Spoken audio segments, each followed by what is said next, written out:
I'm Amy Amador. I am an NPC Bikini competitor. I have competed in two shows so far. I am getting ready to prep for my third. I'm in the midst of prep for my first national show. And yeah, that's me. So how did you actually get involved first into actually the world of fitness? So I actually went to the gym for the very first time when I'd say maybe 19. Um, my now husband, then boyfriend, that was his first idea of a date was to take me to the gym. I was not expecting to go to a gym. I had never stepped foot in one, so I was dressed all cutesy, thinking like, oh, I'm gonna wear like jean shorts and a tank top and look cute, and definitely was not the attire. Um, but before that, I had never done any type of like sports in high school, was not competitive, not one competitive bone in my body. Um, but it was kind of just a bonding that we had was gym time. And then, out of nowhere, it just became more serious. And I really wanted to dive into more of like the fitness industry. And like I learned about bodybuilding and I was very intrigued and interested. And it was something of more of like, oh, well, one day, I'll look into bodybuilding or one day I'll step foot on a stage, not knowing anything about what it took and what it really was and what the sport, meant. And so my one day, it was a bucket list of before turning 30 was to do a competition. And then I realized, okay, 30 is creeping up. So I guess I should start making some type of moves towards, looking into it. And so I reached out to a friend, the only person I knew that competed. Um, and me, not having any knowledge of the sport was like, hey, can you send me some people that you like know or you've met or like any coaches or anyone that can help guide me. And so she sent me a few people, and then one of those was a coach that was, very interested in training with me and like, thought I had potential. Um, so I went and I did a free session with him. His name's Josh Ochoa, and it was a little bit far. So I was like, it's not really convenient. Those excuses start popping up.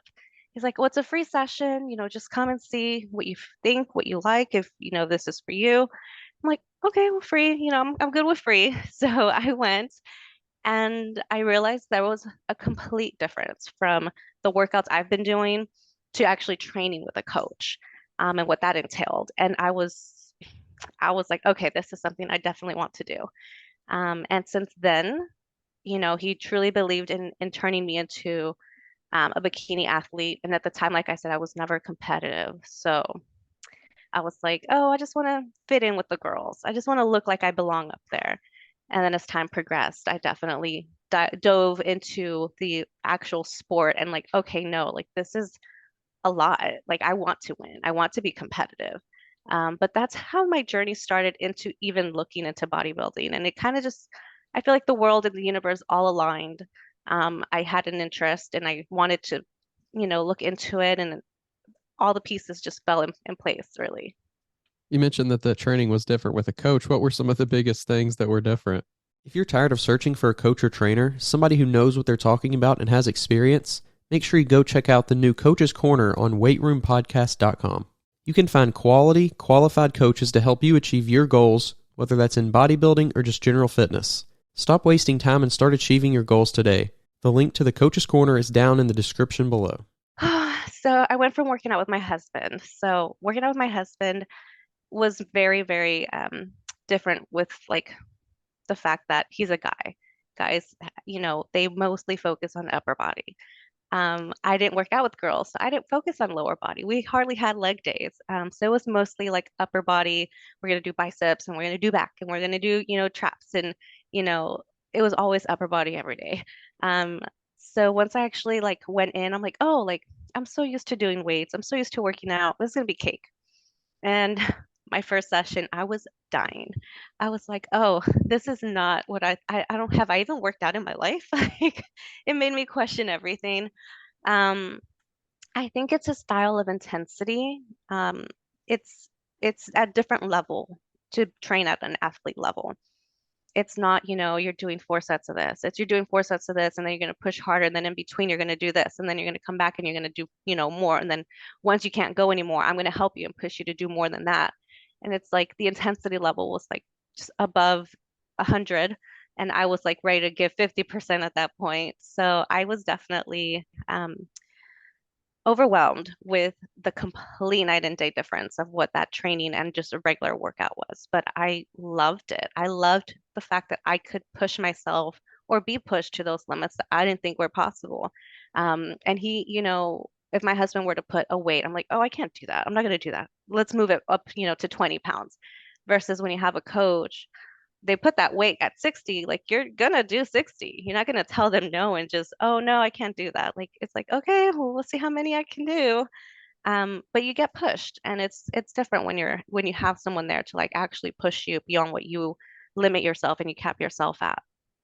Was it intimidating in regards to like, can I keep doing this? Like, is this something that like I might have enjoyed it, but is this something that I still want to like continue to do day in and day out, like training session, after training session? Um, you know, yes and no. I definitely would do a little prayer on my way to my training sessions. I would have to mentally prepare because I knew it was going to be a rough workout. Like there was no easy workouts. There was no, you go to the gym, you have a good workout, cool. I'm ready to just hang out now. Like you go and you know you're going to go face death. Um, I don't think I've ever cried. I did tear up once during a leg day. I've never cried. I've never thrown up. But definitely he's had clients that I competed with because it was a group of 7 of us that he was training for the same show. And I know like other girls, like, yeah, they would throw up, they would cry, like it was hard. Um, but I unfortunately didn't have the luxury of being able to train with him as much as I would have liked in person. I know a lot of the other girls were training maybe like 3, 4 days a week. I was training once a week. And then it wasn't until the show came closer that I was able to go twice a week. It was just, life and the distance and wasn't convenient. But because of that, I made it my mission to learn every move, every form, and replicate that on my own when no one was around. Because, just because I'm not there with him, those girls are still putting in the work. And I know this. I'm seeing it, and I want to be able to do that too. So for the longest, I felt like the underdog because I wasn't, I started off at a heavier weight than they were, and I wasn't training with him in person as much as they were. So I just felt like I have to keep pushing 10 times harder to even catch up. And that was my mentality throughout my whole first prep, because of that. Because you didn't have that, one-on-one with him, how long did it take you to like feel comfortable with knowing, like getting comfortable with knowing that this is like me giving 8 out of 10 or 9 out of 10 or 10 out of 10 when you're by yourself and like knowing that this is how it's supposed to feel on rep number whatever. Um, I think I think I actually pushed myself even beyond, because it came to a point where I did go to a leg day and I was anticipating like, death and how hard it was. And I didn't struggle as much as I thought I would have. And I'm like, okay, if I didn't struggle that much this time with him, then that means I'm doing something right on my own. Like I'm pushing myself to where I'm progressing. My tolerance level of pain, my strength, it's getting higher. So that means I can go further. I can now start doing more. But before, that would have just killed me. Like I know before it would have just killed me. Um, and I really, I would spend probably like an hour to two, sometimes 2.5 hours at the gym. And I just felt like it was never enough. Nothing was ever, there was never enough time. Um, but I always try to make sure that when I was at the gym, I made it count because there was no other time throughout the day that I could go. So it's like I had to make my cardio count, I had to make my workout count. And sometimes I would do extra reps, extra sets. And he wasn't guiding me as far as like how many I should do and how, there wasn't like a guide of my split or anything. Like it was just me winging it and like knowing, okay, I need to do this today. Okay, I should feel this way and I should feel this muscle and, that muscle mind connection. So a lot of that was on me to do. But I feel like when you have someone who teaches you, the right way, and you learn and you're actually trying to grasp all that you can, like you're able to apply it when you are by yourself. Right. Was there ever a challenge for you when you kind of got into like the mentality of feeling comfortable pushing yourself? Was it ever a challenge to go in the opposite direction when you needed to like give yourself a break when you needed one? I think more so with cardio. Because I would get tired in the morning. I'm like, oh, I mean, 5 minutes, what's 5 minutes? And then I would mentally be like, okay, what if the other girl's doing 10 minutes and you're not even doing these five? Um, and I feel like in a way, what kind of kept me going was also knowing my competition was pushing. Like I didn't picture a specific person, but I pictured in my head like an image of who I thought was going to show up on that stage. And like she was just going to be this girl who was, hitting every meal, hitting every workout 100%, hitting every cardio session 100%, making the best progress possible. And here's me. And it's like, if I want to win, like I have to beat that person. So when I would wake up in the mornings, I would tell myself, like, "Ugh, I'm just ready to go back to sleep. I don't want to wake up. I'm tired." I'm like, but what if she's awake? What if she's doing it already? What if she's already done with her cardio session? And it's like, no, like you have to do it. You have to do it. And my coach gave me fasted cardio, and I had a tight schedule. I mean, I'm a wife, I'm a mom, I had a full-time job. Um, so when he said fasted, I'm thinking, oh, I can't do fasted. Like I wake up at 4 just to get ready for work. And like immediately I'm like, oh, I can't do that. And then it's like, I can do that. That just means I have to wake up at 3 in order to do it before I get ready for work. And it's like, okay, so this is what it's going to take. So when I had to do my fasted cardio, I would wake up at 3 in the morning, do my fasted cardio, um, get myself ready, get my kids ready, and then start my day. But if that's what it was going to take, then I was having to put that work in because the other girls are going to put that work in. And you can't say no when you're committing to something, and you can't cheat yourself either. So it's just, about how willing are you to make those little sacrifices and keep going. And for you on that first prep, was there any situation where you felt like you had got, or and maybe any time, like, oh my gosh, I'm in over my head right now, or is this, should I be doing this or anything like that? I would say probably once a month, once I got closer to show, I was definitely like, is this even for me? Like, who am I thinking? Like, who am I kidding? Like, I'm a mom. Like, it's too hard. It takes so much out of my social life. And, especially when you have family that isn't about fitness and isn't about that industry and doesn't understand like why you're going to family function and you're not eating, or why you can't celebrate with them and have what they're making. Like, are you too good for our food, or, things like that. Um, and they see like the time that I put into the gym and the time that I'm away from the family and the kids. And, not everyone's going to understand. And I think at that point, it's like you just have to keep making that choice to show up for yourself. Like, I wanted to do this, remembering why you wanted to do it, and keep pushing, because it's like, if I don't see it through, I'm going to regret it. That day's going to come when it's show day. And if I'm not up there, and all the girls I'm training with, and we're all like training together, are going to be up there, I'm going to regret it. Um, so, yes, you definitely have those times for sure, but it's getting through it. Like that's why it's so rewarding, because it's like, how much can you get through with your mind mentally? Right. And how long do you feel like that feeling lasts versus um how long that it lasts and you keep doing it and then it's that feeling is gone. And when I say the feeling of like, is it worth it? But then you're still doing the things. And then how long does it take for that feeling to then go away? I'd say usually like 2 to 3 days. You just keep eating your meals, you just keep showing up to the gym. It's now like there is a point where motivation leaves you. You're not motivated to go. You're not motivated to do your workout. You're not motivated to be, the athlete. It's just like it goes, and then what you're left with is your routine and your discipline and your want to succeed. And even when you just don't feel like it, I mean, there was days where I didn't want to go to the gym. I'd be in the parking lot, and I'm pretty sure a lot of people can relate. You stay in the parking lot for like 10 minutes just looking. Like you see all these people go in, and you're like, I'll just sit here for a little bit longer. And then it's like at a point you're like, okay, I'm here. Just go inside. Like once you go inside, you take those steps, like it'll be fine. And sometimes you don't have the greatest workout, but it's better than no workout. It's better than just having stayed home and then feeling bad about yourself that you didn't show up. Um, but I think it would usually take 1 to 2 days, and I would wake up and I'm like, you still did it. You still showed up. Let's keep going, versus like you didn't go, well, let's just not go today either. And And I feel like that would just be a downward spiral that way. yeah.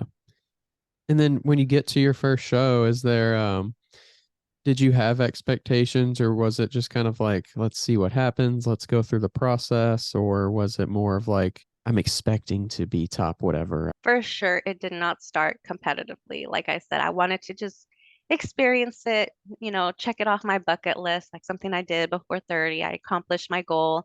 Um, And then I realized everything that went into it and the cost, it's not cheap, and it's not only like financially, but time-wise. You spend so much time, so many months, like just restricted in everything in your lifestyle to just go and experience something. To me, I was sacrificing too much.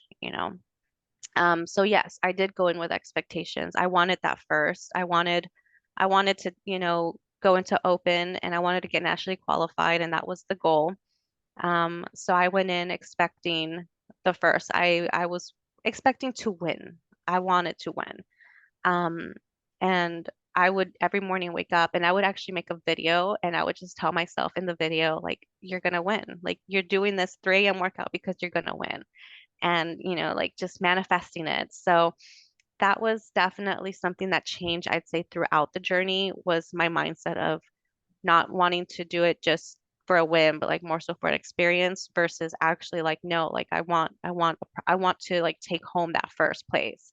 And I feel like the journey is what changed that mindset.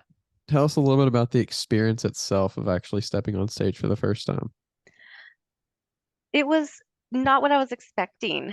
You know, I mean, one, you're in a two-piece bikini. I myself have never been a bikini two-piece girl. I've always been like a t-shirt and shorts type of girl when I go swim or I'm out anywhere.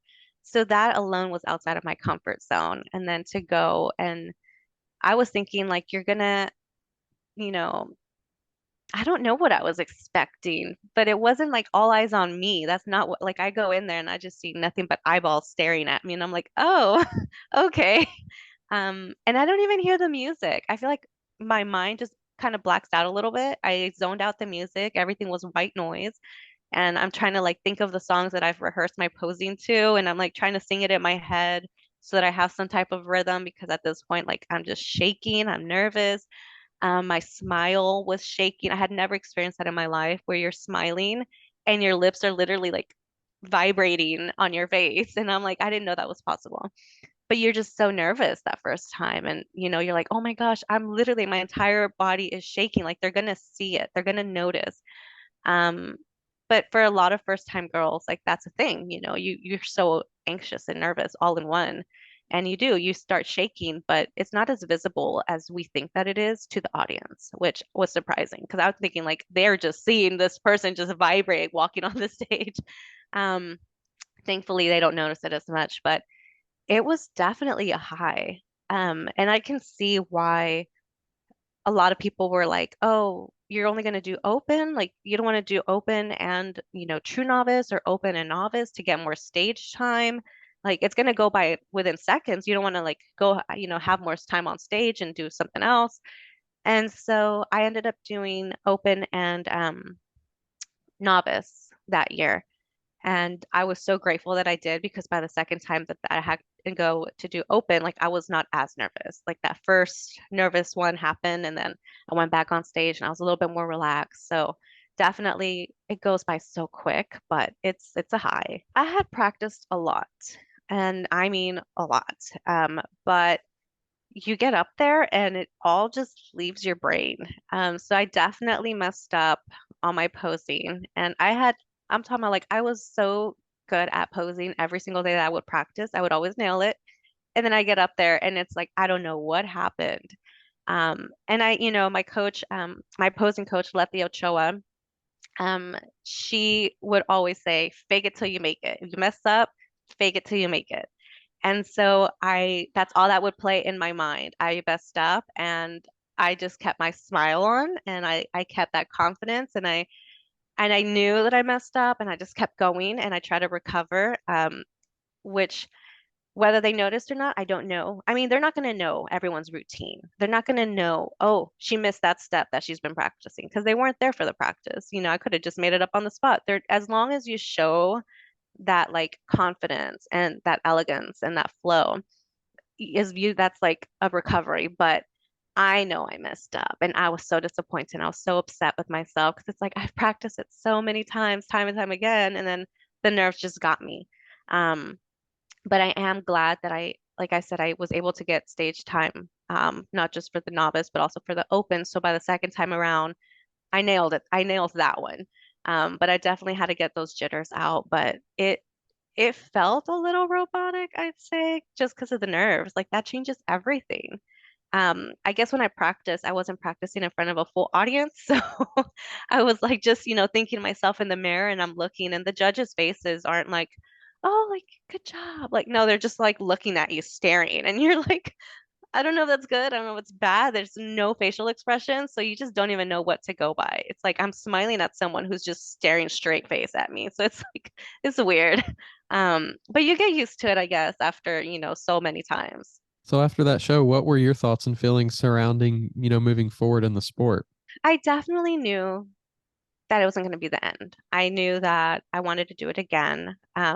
For that show, I ended up taking novice. I took fifth place. And that's where I messed up my posing. And I also was on the very end. And my coach had, time and time again told us if you're at the end, turn in a little so they have a better view of you.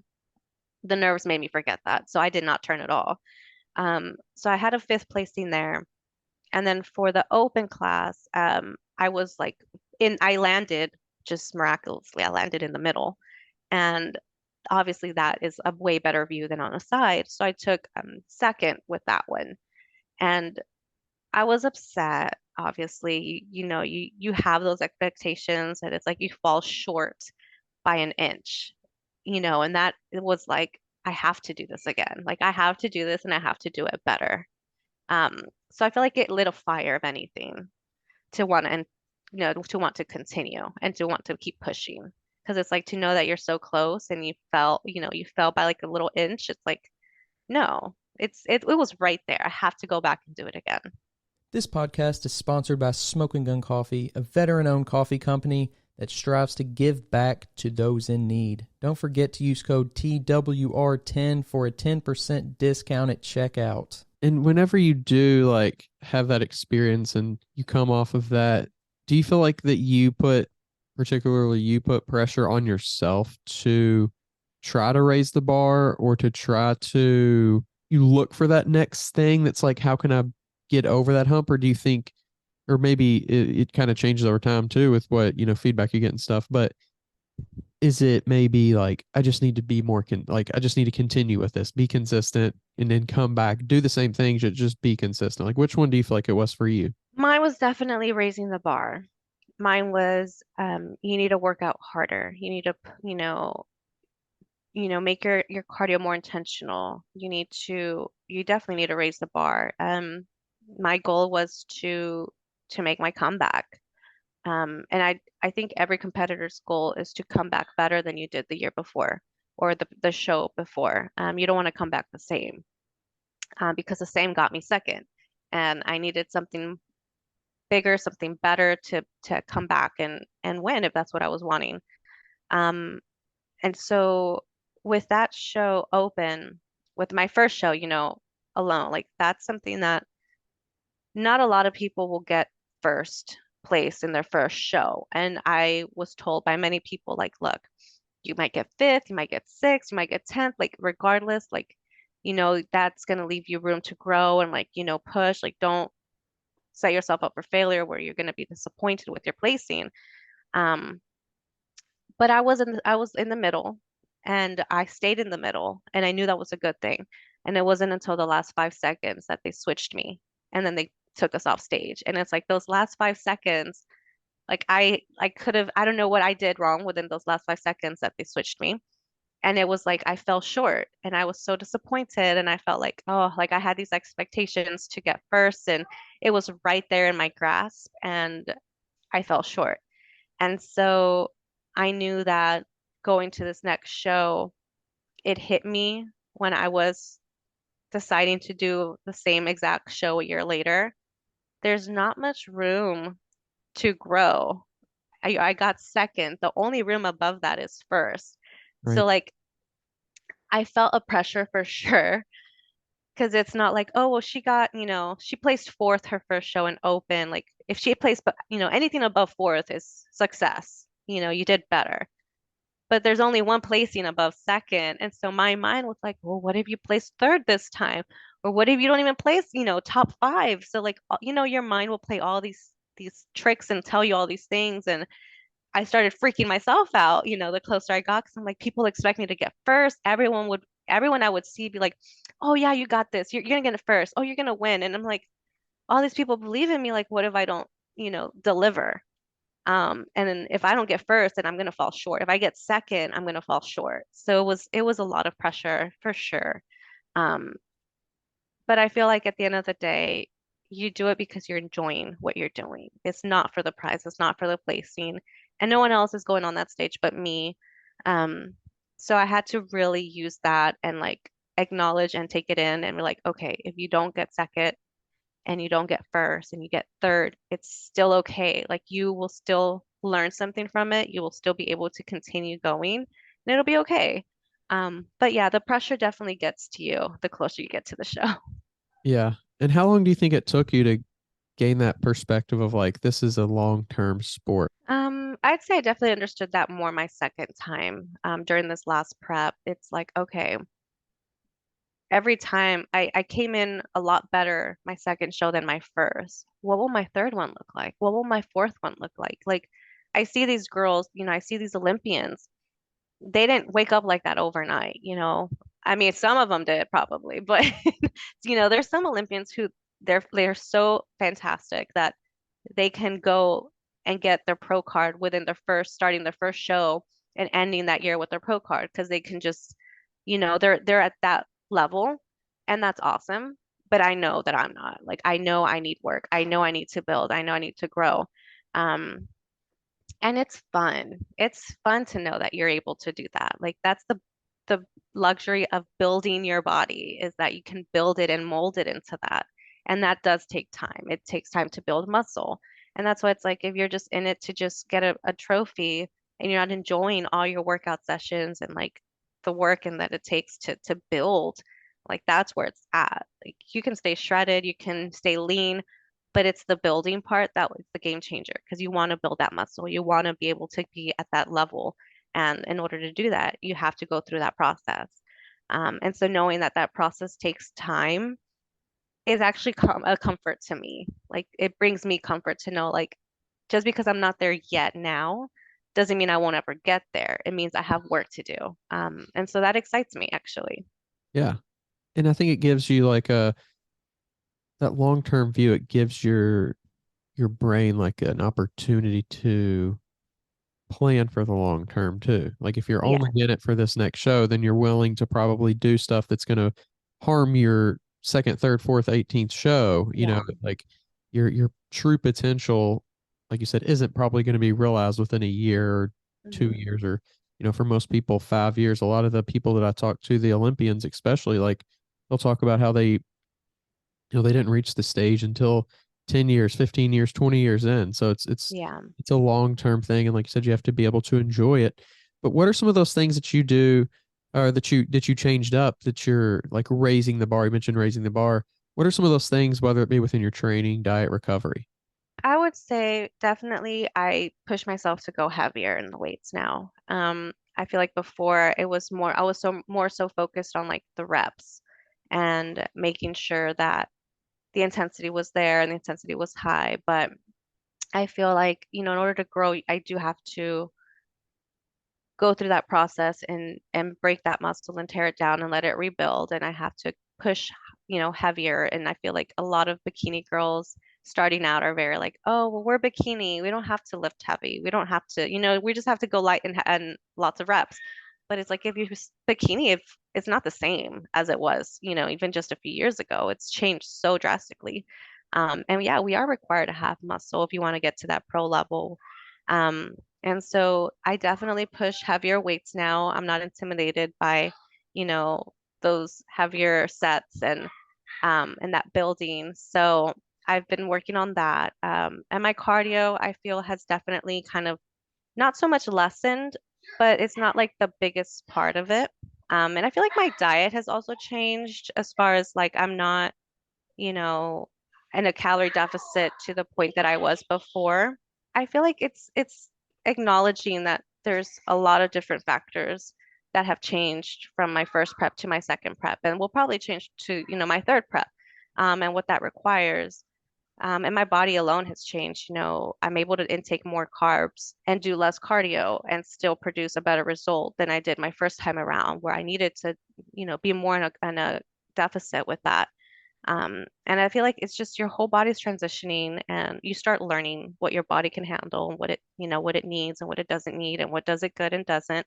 And your coach does as well. So, taking that guidance and trusting that as well. But I definitely rely a lot on my coach because he does all my meal plans and he can determine like, okay, this week you need this and this week you need that and focus on this. So I feel like him learning my body the first time around definitely helped to get it to where he needed it to be for the second time.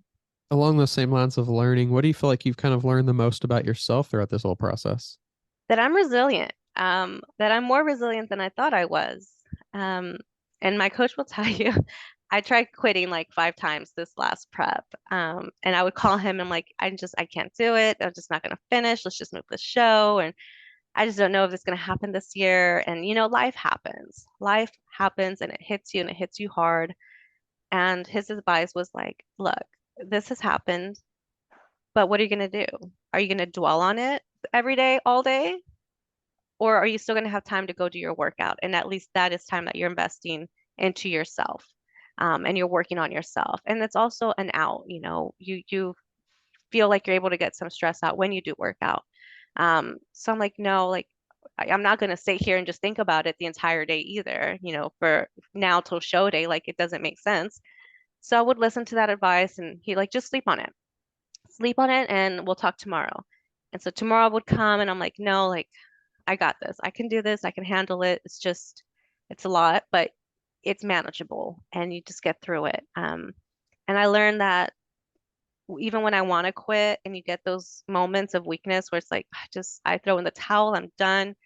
You can recover. You can recover. You can stand back up. And it's about that. It's about your standing back up that matters. Um, and I feel like I did that a lot, but I did it well. And every time I got up a little faster.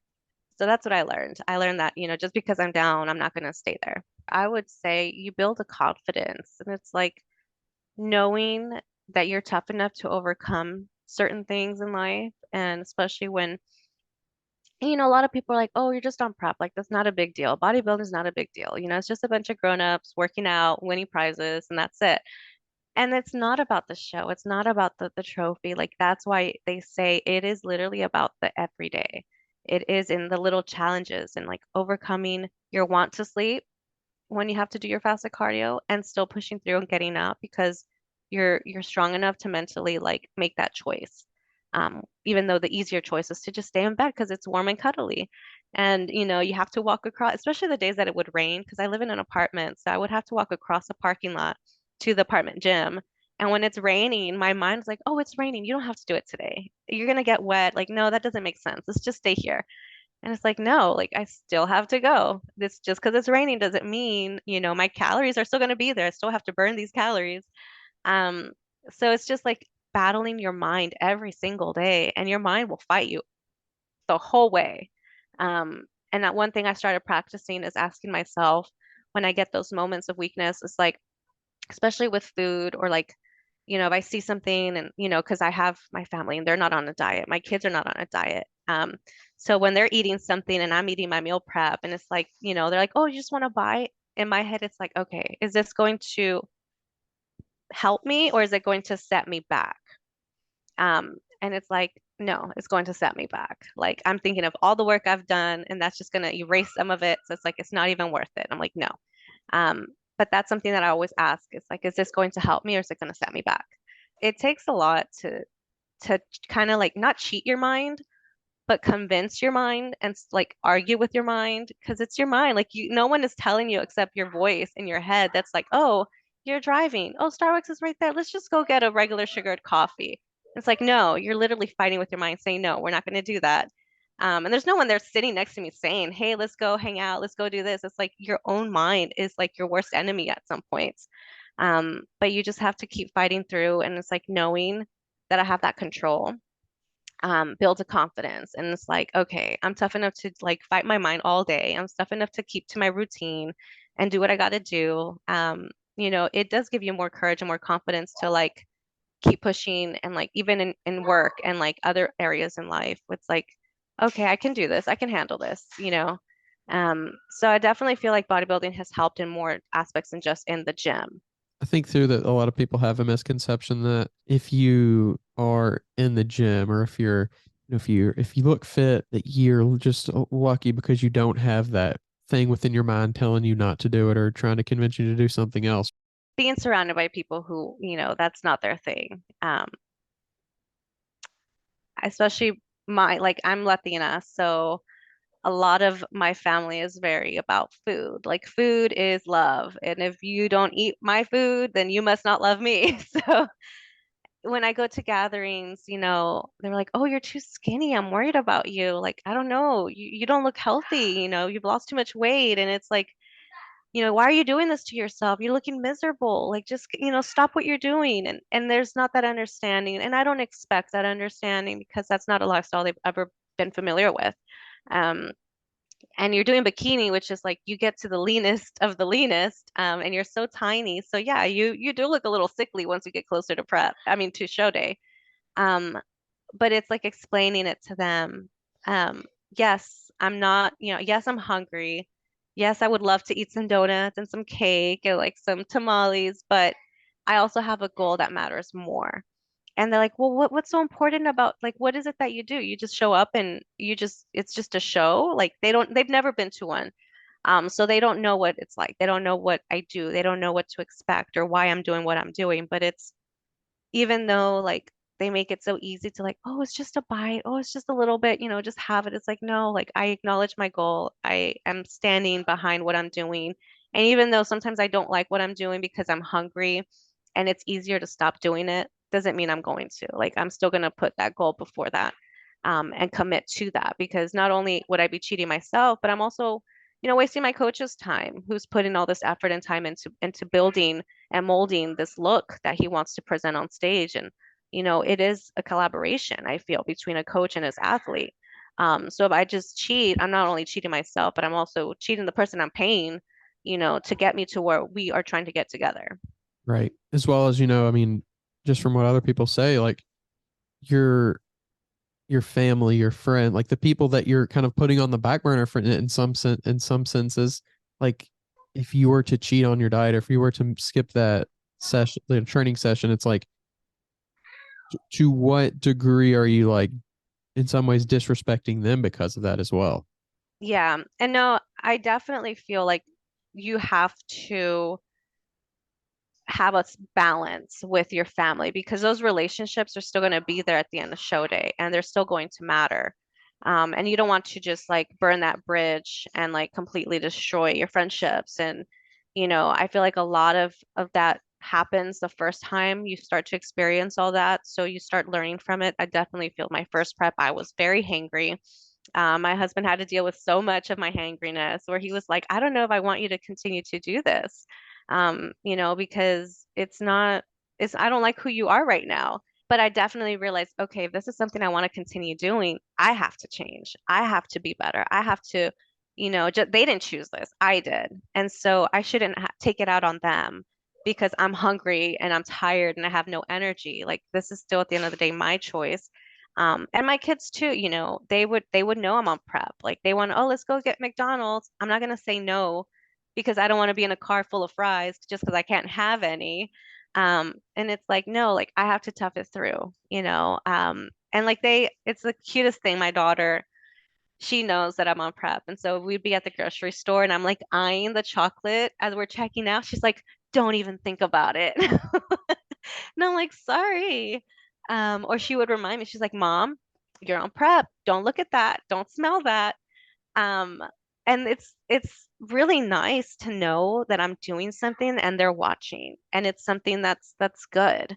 Um, because I feel like and she would tell all her teachers and her friends, my mommy's a bodybuilder and she competes and she does shows, and they're excited to tell people, and they're proud of it, like, and they're so young. She's 8 years old. And, we go to the gym and she wants to learn how to pose. Like she'll be like, Mom, can you teach me how you do your posing? And it lights me up to think like maybe one day when she's 17, she'll get into this sport. And I would love to have, that bond with her to be able to help her and guide her through it. And it's just something like some moms like to get their toes and nails done, and I'd like to go work out with mine. So it's definitely something that I wish I had been around when I was a kid. I was never around fitness. Like I said, I never stepped foot in a gym until I met my husband. And it's definitely like a game changer once you are able to share that with your kids and they're learning. And it's like it warms your heart, especially when you win and they're there and they're witnessing that, their mom won. Like it just melts you. It makes it all worth it for sure.